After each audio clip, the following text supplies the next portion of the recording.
Hello dear students, welcome to my channel SRK Tuition Tutorial. So dear students, आज हम करेंगे topic discuss जिसका नाम है पार्ट्स ऑफ द आई।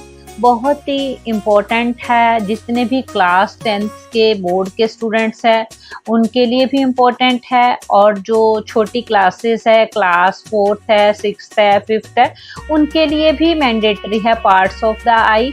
और जितने भी नॉर्मल पर्सन्स हैं, हम हैं, जैसे मैं बोल रही हूँ, तो मुझे भी नॉलेज होनी चाहिए आइज़ के पार्ट्स के बारे में। तो बिना देरी किए हुए हम स्टार्ट करते हैं पार्ट्स ऑफ द आई के बारे में। अब सबसे पहले आपको पता होना चाहिए आइज़ क्या होती है। आइज़ हमारी एक सेंस ऑर्गन होती है जिसके थ्रू हम क्या देखते हैं, चीज़ों को देखते हैं। ठीक है, जितने भी लोग हैं हमारे वर्ल्ड में, उनको हम किसके थ्रू देखते हैं, आइज़ के थ्रू देखते हैं। अगर हमें आइज़ हमारी क्या होती, ब्लाइंड होती, अंधे होते हम, तो हम चीज़ों को नहीं देख पाते। तो भगवान ने हमें एक तरह की ब्लेसिंग्स प्रोवाइड की है कि आप सारी दुनिया को देखने में समर्थ हो सकते हैं। तो प्यारे बच्चों, तो हमें इन चीज़ों के बारे भी नॉलेज होनी चाहिए कि पार्ट्स ऑफ द आइज़ का क्या क्या रोल होता है, कौन सा पार्ट कितनी इम्पोर्टेंस रखता है हमारी आँखों के लिए। तो स्टार्ट करते हैं हम पार्ट्स ऑफ आई से। अब देखो, सबसे पहले बेटा, जो हमारी खूबसूरत आँखें होती है, इस दुनिया को देखने में क्या करती है, हमारी मदद करती है। आँखों से हम क्या करते हैं, चीज़ों को देख सकते हैं। ठीक है, मतलब बोलने का मतलब यही हुआ कि आँखों से हम सारे वर्ल्ड की चीज़ों को देख सकते हैं। आज हम करेंगे कि हमारी आँखें अंदर से दिखती कैसे हैं। ठीक है, मतलब पार्ट्स ऑफ द आई पढ़ेंगे हम। अगर मैं अपने चेहरे को छुपा देती हूँ तो मेरी आंखें किस तरह से दिखती है, एक बॉल की शेप में दिखती है। ठीक है, जिसे बोलते हैं आई बॉल। जैसे कि मैं आपको बोलूं, अगर मैं अपनी आंखों को साइड से देखती हूँ तो मुझे क्या क्या दिखता है अपनी आंखों में। एक तो मेरे को बॉल वाला पार्ट दिखता है अपनी आंखों में, और क्या दिखता है, कलर्ड पार्ट दिखता है मुझे अपनी आंखों में। कन्वेक्स सी शेप बनी होती है आंखों की। जैसे मेरी आंखें क्या होती है, सबकी आंखें देखना, आप सब अपनी आंखों को देखना, तो आपकी आंखें क्या होगी, उभरी हुई होगी। ठीक है, और आपकी आंखों में कलर्ड पार्ट दिखता है, आपको कलर्ड वाला पोर्शन होता है आपकी आइज़ में। ठीक है, देखना, किसी की आंखें भूरी होती है, किसी की आंखें हरी होती है, किसी की आंखें काली होती है। मतलब आंखों का पार्ट काला होता है, किसी का भूरा होता है, किसी का ग्रीन होता है। ठीक है, जो कलर्ड पार्ट पोर्शन होता है हमारी आंखों का, उसे बोलते हैं आइरिस। क्या बोलते हैं बच्चों, आइरिस। ये हमारा आई का ही पार्ट है। ठीक है, सबकी आइरिस का कलर डिफरेंट डिफरेंट होता है। मैंने ऑलरेडी आपको बता दिया, जब भी हमारी आइज पे लाइट पड़ रही होती है, हमारी आइज में क्या पड़ती है, लाइट पड़ती है। कैसी लाइट पड़ती है, व्हाइट लाइट ही पड़ती है ना, है ना। ठीक है, तो हमारी आंखों में जब व्हाइट लाइट पड़ती है तो हमारे अंदर क्या होता है, हमारे आइरिस के अंदर एक पिगमेंट होता है। क्या होता है, पिगमेंट होता है, जो क्या करता है, लाइट को, एक पर्टिकुलर जो लाइट का कलर पार्ट होता है उसको क्या कर देता है, ये रिफ्लेक्ट कर देता है। मतलब बच्चों, आपको बताना है, जो आइरिस होता है हमारा, उसमें देखो, जैसे किसी की ब्राउन आइज होगी तो उसका कैसा होगा, ब्राउन कलर पिगमेंट होगा आइज का। वैसे ही जिसकी आंखें ग्रीन होगी उसकी आंखों का कलर कैसा होगा, ग्रीन पिगमेंट का होगा।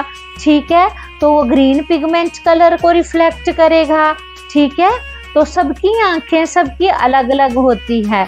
जैसे मान लो आपकी आइरिस का कलर ब्राउन कलर है, तो उसका मतलब क्या हुआ, आपकी आइज क्या करेगी, आपकी आइज कौन सा कलर रिफ्लेक्ट करेगी, ब्राउन कलर रिफ्लेक्ट करेगी। ठीक है, अब आइज के बीच में डार्क स्पॉट देखा है, आप सबने देखा होगा, आइज के बीच में क्या होता है, हमारे डार्क स्पॉट होता है। ठीक है, और वो सबकी आइज में कॉमन होता है, उसे क्या बोलते हैं, प्यूपिल। क्या बोलते हैं?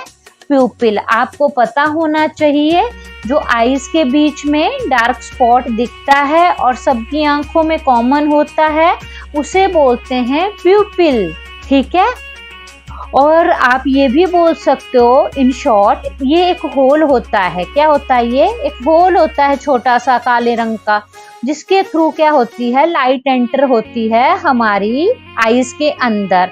अगर ये होल नहीं होता तो हमारी आंखों के अंदर लाइट एंटर ही नहीं होनी थी। ठीक है। तो आपने सिंपल शब्दों में बताना है, ये एक होल होता है जिसके थ्रू लाइट एंटर कर सकती है हमारी आईज के अंदर। जो भी लाइट रेस आइरिस पर पड़ रही होती है, या तो वो क्या कर देता है? उसको ऑब्जॉर्ब कर देता है, या फिर जो लाइट होती है वो क्या कर जाती है? रिफ्लेक्ट हो जाती है। ठीक है। तो इसका मतलब हुआ जो काला छेद हो, अगर आपके काले छेद पर ऊपर क्या पड़ेगी? लाइट पड़ेगी। अगर काले छेद के ऊपर लाइट पड़ी, या तो वो अंदर आ जाएगी या तो बाहर ही चले जाएगी। ठीक है। तो आपको इतना सा याद रखना कि जो काला छेद होता है उस पर लाइट पड़ती है। लाइट पड़ने पर वो लाइट रेस कहाँ आती है? अंदर आ जाती है, जिसके थ्रू हम क्या करते हैं? चीजों को देख सकते हैं। जो भी बाहर की चीजें हैं उनको देख सकते हैं। तो यही रोल है ब्लैक होल का। जब हमारे पास लाइट आएगी तो हमारे काले छेद को होके, ब्लैक स्पॉट को होके अंदर आएगी। अंदर आने के बाद ही हमें बाहर की चीजें दिखाई देती है। अब आपको पता होना चाहिए कि जो प्यूपिल होता है वो कंट्रोल करके रखता है किसको? जो हमारा आइरिस का पार्ट होता है आईज का। इन शॉर्ट में अगर आपको बोलूं तो मैं ये बोल सकती हूँ कि जो काला होल होता है, जो ब्लैक स्पॉट होता है, ब्लैक स्पॉट को ही प्यूपिल बोला जाता है। उसका काम है आइरिस को कंट्रोल करना। ठीक है। सपोज एक एग्जांपल देती हूँ आपको प्यारे बच्चों। सपोज बाहर दिन का टाइम होता है, राइट? दिन के टाइम आपने बाहर निकलना है और बहुत ज़्यादा धूप होती है बाहर जाकर। ठीक है। वहाँ पे जब आप बाहर जाते हो तो आपके आईज में बहुत ज़्यादा जो लाइट होती है वो एंटर करने की कोशिश करती है। बहुत ज़्यादा लाइट होती है तो लाइट रेज एंटर होगी आपकी आईज के अंदर। ठीक है। तो उससे आपकी जो आईज के सेल हो सकते हैं वो डैमेज हो सकते हैं, या फिर क्या कर सकते हैं? या फिर वो जल सकते हैं। क्यों जल सकते हैं? क्योंकि वहां पे आपके दिन के टाइम ज्यादा लाइट रेज एंटर होती है आपकी आईज में। तो ये रीजन है जिसकी वजह से आपकी जो आईज है वो बर्न हो सकती है। तो इससे बचने के लिए जो आइरिस होता है, जो मैंने बोला आपको, जो भी हमारी पिगमेंट होती है, आइरिस हमारा क्या होता है? कलर्ड पोर्शन होता है हमारी आंखों का। आइरिस क्या करता है? प्यूपिल को छोटा कर देता है। जो हमारा ब्लैक स्पॉट है ना, उसको क्या कर देता है? छोटा कर देता है, जिसकी वजह से हमारी आईज क्या रहती है? सेफ रहती है। अगर वो प्यूपिल को छोटा नहीं करता, ठीक है, आइरिस दिन के टाइम प्यूपिल को अगर छोटा नहीं करता तो क्या होता? हमारी आईज डैमेज हो जाती या फिर बर्न हो जाती। ठीक है। अब जब शाम का टाइम होता है, शाम को आपने निकलना, तब हमारी आईज के ऊपर ज़्यादा लाइट नहीं पड़ती है। तो उस टाइम हमें क्या चाहिए होती है? ज़्यादा लाइट चाहिए होती है बाहर की चीज़ों को देखने के लिए। तो उस टाइम आइरिस क्या करता है? जो ब्लैक छेद होता है, काला छेद, जिसको इंग्लिश में बोला जाता है ब्लैक स्पॉट, मतलब, और उसको क्या बोल सकते हैं? ब्लैक स्पॉट को क्या बोलते हैं हम? प्यूपिल। जो प्यूपिल को क्या कर देता है? वो बड़ा कर देता है, ताकि जो हमारी आंखों में क्या पड़े? ज़्यादा रेज पड़े, और ज़्यादा रेज पड़ने की वजह से हमारे को चीजें क्या दिखे? क्लियर दिखे। ठीक है। और एक और एग्जांपल बता देती हूँ मैं। आप ना अंदर आना, अपने रूम में घुस जाना, डार्क रूम करना उसको। ठीक है। लाइट मत जलाना, अंधेरे में जाना, और शीशे में आपने देखना है जो आपका प्यूपिल होगा अंधेरे के टाइम, उसका साइज क्या होगा? बड़ा होगा। और जब आप लाइट जलाओगे तो प्यूपिल का साइज क्या हो जाएगा? आपका छोटा हो जाएगा। तो इससे आपको क्लियर हो गया कि किस तरह से आइरिस और प्यूपिल का एक दूसरे के साथ गहरा रिश्ता है।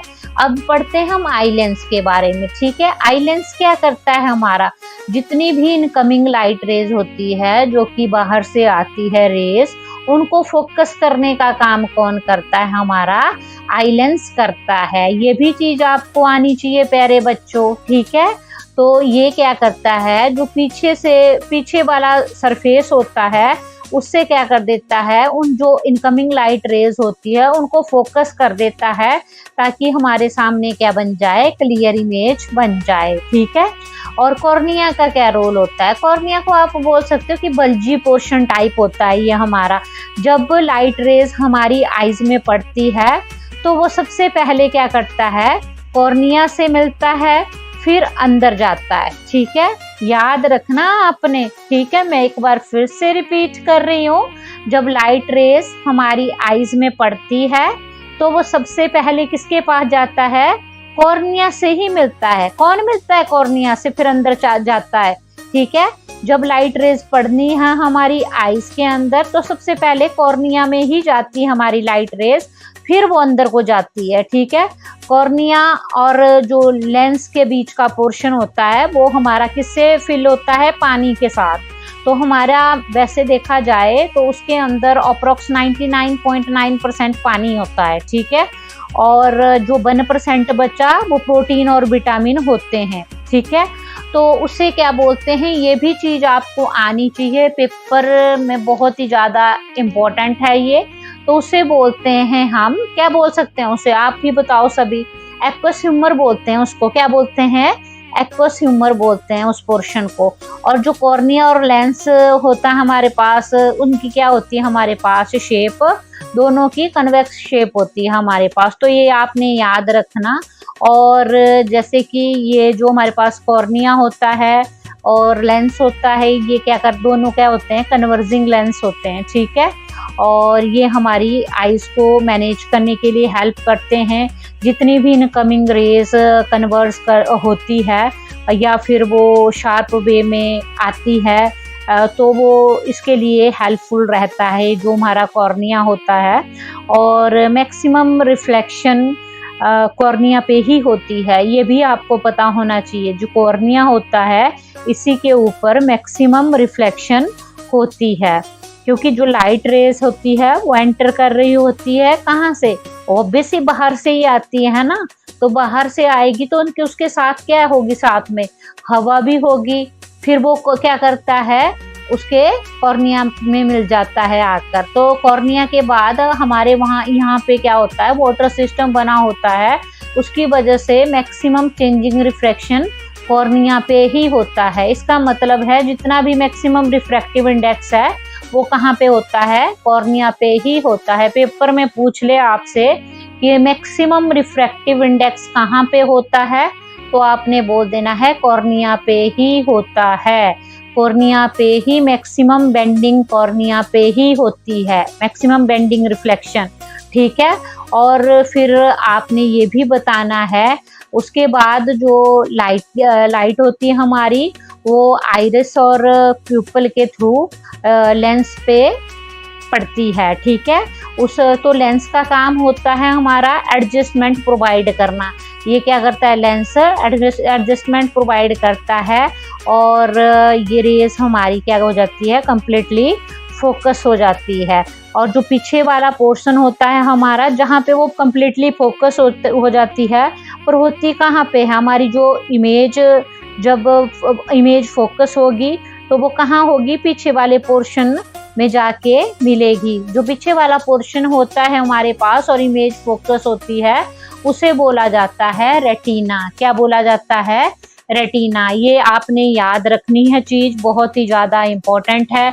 रेटिना के ऊपर जो फोकस जब हमारे पास मिलता है तो हम क्या करते हैं, चीजों को क्लियरली रीड कर सकते हैं। अगर हमें फोकस्ड इमेज ना मिले तो हमें बाहर की चीजें धुंधली नजर आएगी, ठीक है। जब हमें फोकस्ड इमेज मिलती है, ठीक है, तो हमें कभी भी धुंधली इमेज दिखाई नहीं देती। और अगर हमें फोकस्ड इमेज नहीं मिलती है तो हमें क्या दिखाई देती है, इमेज धुंधली दिखाई देती है। और रेटिना आपको पता ही है एक स्क्रीन की तरह काम करता है रेटिना हमारा, ताकि इमेज बन जाए। तो प्यारे बच्चों, आपने याद रखना रेटिना एक स्क्रीन की तरह काम करता है ताकि इमेज बन जाए। रेटिना हमारा लाइट सेंसिटिव सेल से बना होता है। किससे बना होता है? लाइट सेंसिटिव सेल से। इन सेल पे क्या पड़ती है? लाइट पड़ती है, तो ये सेल क्या हो जाते हैं? एक्टिवेट हो जाते हैं। ठीक है, फिर जो लाइट होती है वो किस में चेंज हो जाती है? इलेक्ट्रिकल सिग्नल में। इलेक्ट्रिकल सिग्नल में कन्वर्ट कर देती है उसको ये। फिर उसके बाद रेटिना में कुछ नर्व्स होती है हमारे पास, जो कि ऑप्टिकल नर्व्स होती है वो इलेक्ट्रिकल सिग्नल्स में उसको कन्वर्ट कर देती है और हमारे ब्रेन की तरफ को क्या करती है? ले जाती है। और हमारा ब्रेन क्या कर लेता है? उसको कंस्ट्रक्ट कर लेता है कि इमेज कैसी बनने वाली है। फिर हमें क्या मिलता है? हमें इमेज मिल जाती है। ठीक है, तो इमेज कैसे मिलती है? इमेज, बाहर की इमेज कैसे देखी हमने? इसी की वजह से देखी ना हमने। किसकी वजह से? रेटिना। मैंने बोल दिया, एक बार मैं फिर से रिपीट कर देती हूँ। रेटिना एक स्क्रीन की तरह काम करता है, राइट, ताकि एक इमेज बन जाए। रेटिना हमारा लाइट सेंसिटिव सेल से बना होता है, ये भी मैंने आपको बता दिया। और जब इन सेल पे लाइट पड़े तो ये सेल होते हैं हमारे एक्टिवेट हो जाते हैं। ये लाइट को इलेक्ट्रिकल सिग्नल में कन्वर्ट कर देते हैं। यहाँ रेटिना पे कुछ नर्व्स होती है हमारे पास, ऑप्टिकल नर्व्स। जो ऑप्टिकल नर्व्स होती है वो इलेक्ट्रिकल सिग्नल्स को हमारे ब्रेन की तरफ को ले जाती है और हमारे ब्रेन को कंस्ट्रक्ट कर लेती है कि इमेज कैसी बनने वाली है। फिर हमें पता लगता है कैसी होने वाली है, बाहर की दुनिया किस तरह से दिख रही है, उसे बोलते हैं ऑप्टिक नर्व्स, राइट। अब नेक्स्ट है आपके पास जो रेटिना और लेंस के बीच का पोर्शन होता है। याद रखना बच्चों, रेटिना और लेंस के बीच का पोर्शन होता है, वो होता है हमारे पास जेली लाइक लिक्विड सब्सटेंस होता है। उसमें क्या होता है? जेली लाइक लिक्विड सब्सटेंस से वो भरा होता है। उसे बोलते हैं वेट्रियस ह्यूमर। क्या बोलते हैं? वेट्रियस ह्यूमर। एक बार फिर से मैं बता देती हूँ, वेट्रियस ह्यूमर क्या होता है? हमारे पास रेटिना और लेंस के बीच का जो पोर्शन होता है वो लिक्विड सब्सटेंस से, liquid type jelly type substance होता है, उससे भरा होता है। उसे बोल देते हैं हम वेट्रस ह्यूमर। जैसे कि एक चीज बता देती हूँ, ग्लास की तरह ट्रांसपेरेंट होता है ये। किसकी तरह? ग्लास की तरह ट्रांसपेरेंट होता है, ताकि लाइट इजिली क्या हो जाए? पास हो जाए और हमारी आइज बॉल को सपोर्ट प्रोवाइड हो जाए। अगर वेट्रियस ह्यूमर नहीं होता तो हमारी आइज क्या होती? पिचक जाती। ठीक है, क्योंकि वेट्रस ह्यूमर ही हमें स्फेरिकल शेप प्रोवाइड करता है। ठीक है, अगर वेट्रस ह्यूमर नहीं होता तो हमारी आंखों को स्फेरिकल शेप नहीं मिलती, और अगर हमारी आंखों को स्फेरिकल शेप नहीं मिलती तो हमारी आंखें क्या हो जाती? पिचक जाती। तो प्यारे बच्चों, ये आपको पता होना चाहिए। नेक्स्ट है हमारे पास एक्वस ह्यूमर। अब प्यारे बच्चों, एक्वस ह्यूमर क्या होता है? एक्वस होता है, एक्वस सॉल्यूशन पढ़ा होगा आपने केमिस्ट्री में। एक्वस का मतलब होता है सॉल्यूशन, मतलब वाटर। ठीक है, वाटर भी बोल सकते हो, सॉल्यूशन भी बोल सकते हो। एक्वस सॉल्यूशन पढ़ा है हमने, तो उसको वाटरी बोला जाता है। ठीक है, तो एक्वस सॉल्यूशन में हमारे पास वाटरी सब्सटेंस होता है। ठीक है, तो आपने इतना सा बोल देना, जो एक्वस ह्यूमर होता है वो हमें क्या करता है? एक सपोर्ट प्रोवाइड करता है। ठीक है, और विट्रस ह्यूमर मैंने आपको बता दिया था कि जेली लाइक सब्सटेंस होता है जो हमारी आई बॉल को क्या करता है? सपोर्ट प्रोवाइड करता है। और सिलेरी मसल्स आपको पता ही होने हैं चीजें। सिलेरी मसल्स क्या होता है हमारे पास?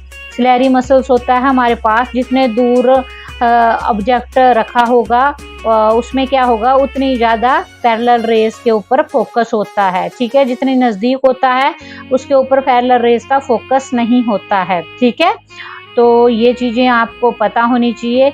और अगर कम रिफ्लेक्ट करेगा लाइट तो उसकी पावर क्या होगी? कम होगी। अगर ज़्यादा करेगा तो ज़्यादा होगी। तो ये चीज़ें आपको आनी चाहिए। और जो नियरर ऑब्जेक्ट होता है ये भी आपने याद रखनी है। जो नियरर ऑब्जेक्ट होता है उसमें हमें क्या पड़ती है? जो लेंस होते हैं हमारे पास उसको ज़्यादा पावर की ज़रूरत पड़ती है लाइट को बेंड करने के लिए, और फार ऑब्जेक्ट को लेस पावर की ज़रूरत पड़ती है बेंड होने के लिए। ठीक है, तो ये भी याद रखना आपने। और ये मैंने आपको ऑलरेडी बता दिया था, सिलेरी मसल्स क्या करता है, इलोंगेट करता है लेंस को। मतलब बोलने का यही हुआ कि ये जो आई की शेप, लेंस और पावर होती है उसको चेंज करने में उसका रोल प्ले करता है। सिलेरी मसल्स वीक हो जाते हैं हमारे, वो भी आपको पता है। सिलेरी मसल स्ट्रॉन्ग होते हैं तो हमें डिफेक्ट ऑफ विजन की दिक्कत नहीं आती है। डिफेक्ट ऑफ विजन की दिक्कत तब आती है जब हमारे सिलेरी मसल्स क्या हो जाते हैं, वीक हो जाते हैं। तो ये सारी चीज़ें आपको आनी चाहिए। अब मैं आपको साथ में, मैंने आपको हिंदी में समझा दिया, अब मैं आपको समझा देती हूँ एक एक पार्ट करके, जैसे आपको थ्योरी वाइज दिक्कत ना आए। तो ये आपको अगर हिंदी में समझ आ गया तो आपको सारा समझ आ जाएगा। बाकी आइज मैंने आपको बोल दिया, एक सेंसरी ऑर्गन होते हैं जिसके थ्रू हम आउटसाइड वर्ल्ड को देखते हैं, ये एक सेंस ऑर्गन्स होता है। यही मैंने यहाँ पे लिखा पड़ा है सारी चीज़ें। ठीक है, तो आपको आनी चाहिए ये। और आई की शेप होती है हमारी, एक ग्लोब शेप्ड ऑर्गन बोला जाता है। इसके अलग अलग तरह के पार्ट्स होते हैं, और पार्ट्स ऑफ द आई में आप बोल सकते हो, जैसे आपके पास देख सकते हो आप इस डायग्राम को अच्छे से, इसमें आपके पास मैंने ये सारे पार्ट्स आपको डिटेल में समझा दिए। ठीक है, अब मैं इसमें ये भी चीज़ बता देती हूँ कि विज़न हमारे लिए बहुत ही ज़्यादा क्रुशियल होता है हमारी डेली एक्टिविटी के लिए। अगर हमें नहीं दिखता तो हम रीडिंग नहीं कर पाते, ड्राइविंग नहीं कर पाते, अपने वर्ल्ड को देख नहीं पाते। ठीक है, तो इसी तरह से आप बोल सकते हो जब भी इम्पोर्टेंस की बात आए आइज़ की, तो विज़न हमारे लिए बहुत ही ज़्यादा क्रुशियल है हमारी डेली एक्टिविटीज़ के लिए, डेली रूटीन्स के लिए। अगर हमने रीडिंग करनी है, ड्राइविंग करनी है, या फिर हमने आउटसाइड वर्ल्ड को देखना है। ठीक है, और आप ये भी बोल सकते हो कि आइज़ हमारा नॉन वर्बल कम्युनिकेशन और इमोशनल एक्सप्रेशंस को भी रिप्रेजेंट करने के लिए आइज़ बहुत ही ज़्यादा इम्पोर्टेंट रोल प्ले करता है। आइरिस मैंने आपको ऑलरेडी बता दिया, आइरिस हमारा आई को क्या देता है, कलर देता है, और हमारे जो प्यूपल पार्ट है उसके साइज को क्या करता है, एडजस्ट करके रखता है। प्यूपिल मैंने आपको बता दिया, प्यूपिल एक एडजस्टेबल ओपनिंग होती है जो कि कंट्रोल करती है कितनी अमाउंट ऑफ लाइट एंटर हो रही है आइज के अंदर, राइट। कॉर्निया, कॉर्निया एक ट्रांसपेरेंट फ्रंट पार्ट होता है जो कि अलाउ करता है लाइट को एंटर। कॉर्निया ही तो घुसाता है लाइट को अंदर, मैंने बता दिया आपको हिंदी में, राइट। आपने हिंदी में याद रखना, फिर अपनी लैंग्वेज में बना देना। ठीक है, और अगर इधर से भी आप आइडिया ले सकते हो चीज़ों का, एक एक लाइन ही लिखी हुई है मैंने, वही चीज़ लिखी पड़ी है, बस इंग्लिश में लिखी हुई है, ताकि आप यहाँ से नोट्स भी ले सकते हो, नोट्स की प्रेपरेशन यहाँ से भी कर सकते हो। ठीक है, और स्क्रीनशॉट लेके समझ सकते हो। अगर कोई दिक्कत आए तो आप मुझे कमेंट सेक्शन में कमेंट कर सकते हो, फिर मैं आपकी जो प्रॉब्लम है उसको रिजॉल्व कर सकती हूँ। तो कॉर्निया मैंने आपको बता दिया, transparent part that allow light to enter. Retina आपको पता ही है, layer of the back of the eye containing light sensitive cells, मैंने ऑलरेडी बोल दिया आपको। रोड्स एंड कोन्स का यूज़ करते हैं जो कि लाइट को क्या कर देते हैं, इलेक्ट्रिकल सिग्नल्स में कन्वर्ट कर देते हैं, ये मैंने आपको पढ़ा दिया। सिलेरी बॉडी है, सिलेरी बॉडी एक क्रूशियल पार्ट होता है आई का जो कि हमेशा बिहाइंड द आइरिस और in front of the choroid होता है। अब सिलेरिया है आपके पास, सिलेरा क्या होता है हमारे पास, एक टफ फाइब्रस आउटर लेयर होती है आई बॉल की जो कि स्ट्रक्चर सपोर्ट प्रोवाइड करता है, और जितने भी हमारे इंटरनल स्ट्रक्चर ऑफ आई के पार्ट्स होते हैं उनको प्रोटेक्शन प्रोवाइड करता है। ब्लड वेसल्स आपको पता ही है, ब्लड को कैरी करना। ठीक है, तो ये ब्लड वेसल का ही काम होता है, मेन क्रूशियल कंपोनेंट होता है हमारी आइज का। इसका काम होता है ब्लड को, डिफरेंट डिफरेंट लेयर्स होती है रेटिना की, उसको ब्लड सप्लाई करने का काम। आगे लेंस है, लेंस का आपको पता ही है, लाइट को फोकस करता है, रेटिना के ऊपर मेंटेन करके रखता है। और विट्रस ह्यूमर आपको मैंने ऑलरेडी बता दिया, एक विट्रस जेली लाइक सब्सटेंस होता है जिसके जो कि फिल होता है हमारा लेंस और रेटिना के उसके बीच में होता है, वॉल्यूम के बीच में। ठीक है, ये भी मैंने आपको बता दिया। कोराइड मैंने बता दिया आपको कि ये हाईली वेस्कुलर लेयर होती है और लोकेट करती है हमारे रेटिना और सिलेरिया ऑफ द आई के बीच में। तो ये आपने सारे देख लेने हैं। कोराइड हो गया, आप स्क्रीनशॉट ले सकते हो। कोराइड एक हमारा क्रूशियल रोल प्ले करता है, ऑक्सीजन और न्यूट्रिएंट्स प्रोवाइड करता है। जो आउटर लेयर्स होती है रेटिना की, और इसमें फोटो रिसेप्टर का यूज़ किया जाता है। फोटो रिसेप्टर क्या होते हैं? रोड्स और कोन्स होते हैं, उनको हम यूज़ करते हैं। तो ये चीज़ें आपने याद रखनी। ऑप्टिक नर्व क्या होती है? जो कि ट्रांसमिट करती है सिग्नल को रेटिना को, और रेटिना से ब्रेन को। ब्रेन क्या करता है? उसको कन्वर्स कर देता है, मतलब बोलने का मतलब इंटरप्रिटेशन कर देता है उसकी, ठीक है। एक्वस ह्यूमर आपको पता ही है, क्लियर वाटरी फ्लूइड होता है हमारे पास, ये मैंने आपको बता दिया प्रॉपर कि क्या होता है क्या नहीं होता है। और नेक्स्ट आपके पास आपने जैसे आपकी आइज़ में कोई डिफेक्ट विज़न आपको लगे कि आपको कोई चीज़ धुंधली दिख रही है, आपको दूर का दिख रहा है, नज़दीक का नहीं दिख रहा है, तो उसके लिए आपको रेगुलर एग्जामिनेशन की ज़रूरत पड़ती है। आपको जाना पड़ेगा डॉक्टर के पास, फिर डॉक्टर के पास जाके आप उस तरह से आपका डायग्नोज होगा कि आपको क्या दिक्कत है। आपको हाइपरोमेट्रोपिया है, या फिर आपको मायोपिया है, या फिर आपको कॉन्ट्रैक्ट्स है, कैटरैक्ट्स है सॉरी, और या फिर आपको प्रेसबायोपिया है। ये सारी दिक्कतें आपकी फाइंड आउट होती है। तो ये डिफेक्ट्स ऑफ विजन्स होते हैं हमारे, मायोपिया, हाइपरमायोपिया और प्रेसबायोपिया और कैटरैक्ट्स। तो ये सारी चीज़ें भी हम अगले वीडियो ट्यूटोरियल में पढ़ेंगे। तो अभी के लिए हमने सिर्फ पार्ट्स ऑफ आइज को डिस्कस किया। अगर आपको मेरी वीडियो अच्छी लगी हो तो kindly like, share and subscribe ज़रूर करना। Thanks for watching my videos.